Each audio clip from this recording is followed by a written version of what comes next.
కాపరి ఉషా కిరణాలు ఉదయకాలపు వాక్య ధ్యానంకు మిమ్మల్ని ఆహ్వానిస్తున్నాం.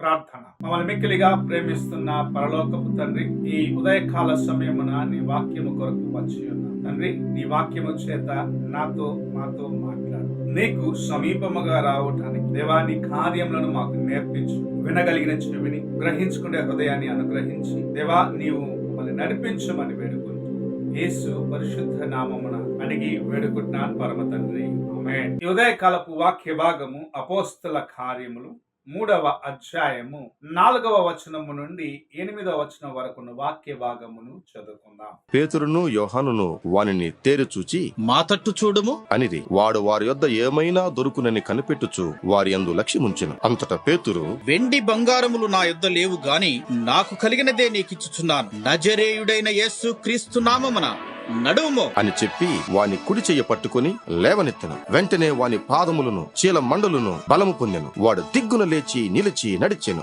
నడుచుచు గంతులు వేయుచు దేవుని స్తుతించుచు వారితో కూడా దేవాలయంలోనికి వెళ్ళెను. మనము చదివిన వాక్య భాగములో పేతురు యోహాను దేవాలయములో ప్రార్థించుకునేదానికి వెళ్ళినప్పుడు ఆ దేవాలయపు వాకిటిలో, అనగా శృంగారం అనే దేవాలయపు వాకిటిలో ఒక వ్యక్తి, తన తల్లి గర్భములో నుండి కుంటివాడిగా పుట్టిన ఒక వ్యక్తి తనకేమైనా దొరుకుతుందని వచ్చే పోయే వారిని చూస్తూ అక్కడే కూర్చొని ఉండటం చూడగలం.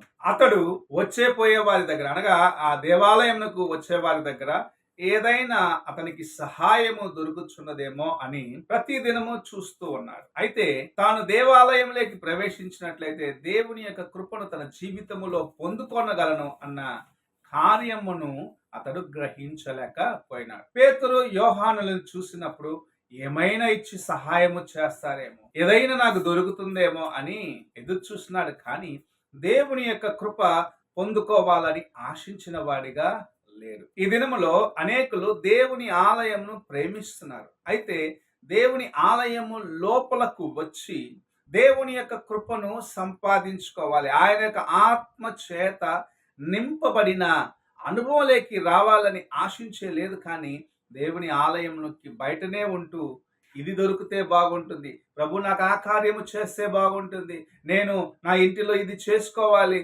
అని అనేకమైన తలపులు, కొందరికి వివాహాన్ని గురించిన కార్యములు, కొంతమందికి ఇల్లు కట్టుకునే విషయములు, ఇంకా కొంతమందికి వ్యాపారములు, ఇలాంటి తలంపులతో నింపబడిన వారిగా దేవుని ప్రసన్నతకు బయటనే ఉంటున్నారు. ప్రతిదినము ఏదైనా కావాలి, ఏదైనా దొరుకుతుంది అన్న రీతిగా ఆలోచిస్తూనే ఉన్నారు. కానీ దేవుని ప్రసన్నత నాకు కావాలి, దేవుని సన్నిధి నా జీవితములో ఎన్నడూ నిలిచి ఉండాలా, నేను ఆయన కొరకు సాక్షిగా ఉండాలా, నా ద్వారాగా ప్రభు తన కృపను ఇతరులకు కూడా పంచాలా అన్న రీతిగా, ఆయన యొక్క గొప్ప ప్రేమను నా జీవితంలో అనుభవించాలన్న రీతిగా ఆలోచించకుండా అనేకులు ప్రభు అనుగ్రహించే కృపను నిర్లక్ష్యపరుస్తూ ఉన్నారు. ఈ ఉదయకాల సమయమున ప్రభు మనతో మాట్లాడుచున్న కార్యం ఇది.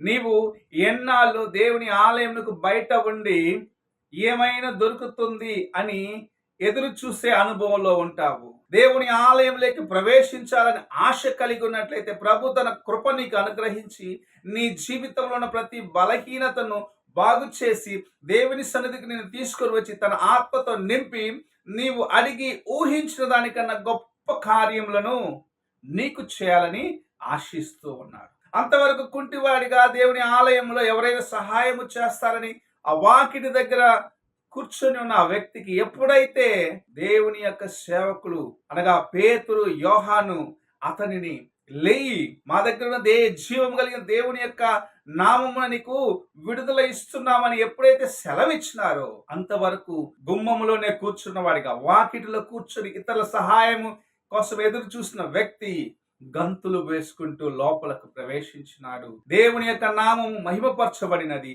తన జీవితము మార్చబడినది.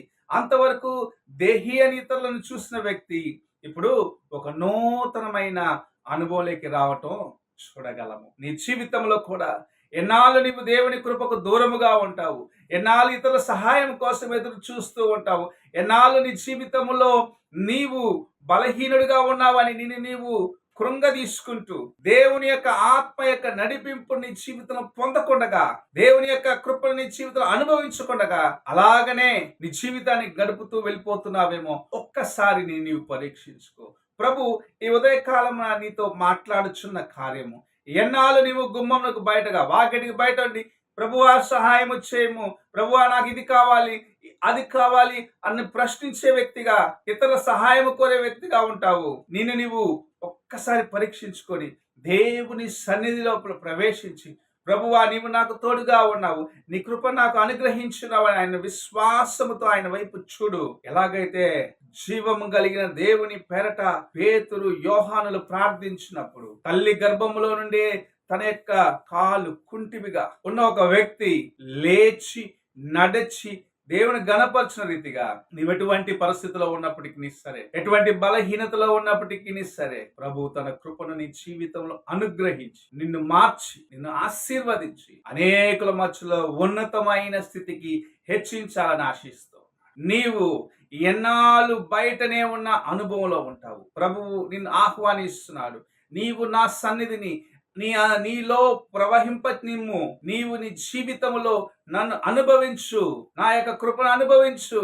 దానికి మొదటిగా నీవు నా సన్నిధిలో నాతో పాటు ఉండేదానికి ఆశించి నీ యొక్క హృదయం అనే దేవాలయం పరిశుద్ధముగా కాపాడుకో. దేవుని సన్నిధి నీలో కలిగి ఉంటూ ఆయన వైపు చూడమని ప్రభు సెలవిస్తూ ఉన్నాడు. ఈ ఉదయ కాలమున నీవింకా వాకిటికి బయట ఉన్న అనుభవంలో ఉన్నావా, లేక దేవుని సన్నిధిలోకి ప్రవేశించి దేవుని నామాన్ని బట్టి ఆయన నీ జీవితంలో చేసిన మేళ్లను నీవు అనుభవించేది మాత్రం కాకుండా నీ ద్వారాగా సాక్ష్యముగా ఇతరులకు పంచి ఆయన కృపను, ఆయన మేళ్లను, ఆయన సహాయమును అనేకులకు అనుగ్రహించాలని ప్రభు ఆశిస్తూ నీతో మాట్లాడుచూ ఉన్నాడు. ఈ ఉదయ కాలమున నీవు ఎలాగున్నావో ఒక్కసారి నీవు పరీక్షించుకో. ప్రార్థన చేసుకుందాం. మమ్మల్ని మిక్కిలిగా ప్రేమిస్తున్న పరలోకపు తండ్రి, ఈ ప్రాతః కాలమున నీవు అనుగ్రహించిన ఈ యొక్క హెచ్చరికను బట్టి వందనాలు చెల్లించుకుంటాం.